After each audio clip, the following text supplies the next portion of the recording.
Covid తర్వాత market లో పెద్ద సెల్లింగ్ అనేది గ్లోబల్ గా ఇప్పుడు చూస్తున్నాం.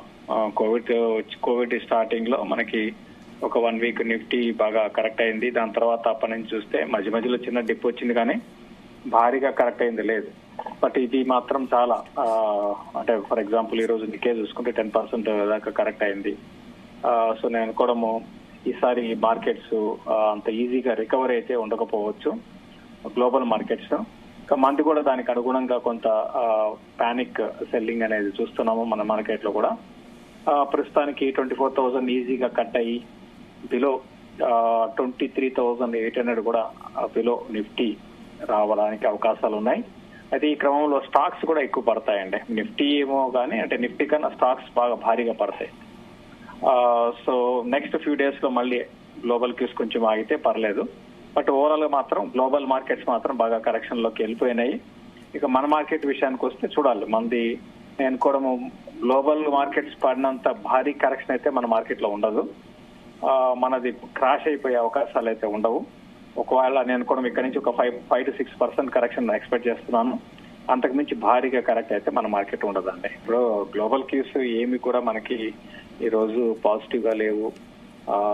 ఆల్రెడీ ఇంతకుముందు నేను ఎక్స్ప్లెయిన్ చేశాను. అటు యూరోప్ కానివ్వండి, అమెరికా కానివ్వండి, అన్ని కంట్రీస్ స్టాక్ మార్కెట్స్ వీక్ గా ఉన్నాయి.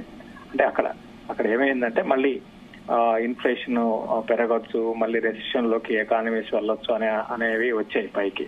సో దాని కారణంగా మార్కెట్స్ పడుతున్నాయి అన్నమాట. అయితే మన ఇండియన్ మార్కెట్స్ కి అంటే ఇండియన్ ఎకానమీ మాత్రం చాలా స్ట్రాంగ్ ఉంది, అంత డౌట్ లేదు. సో కాబట్టి ఏంటంటే అవి 10%, 12% పడితే మనది 4-5% కన్నా ఎక్కువ పడదు. ఆల్రెడీ ఇప్పుడు 3% పడింది ఈ రోజు. లాస్ట్ ట్రేడింగ్ సెషన్ లో 1% అంటే 4%.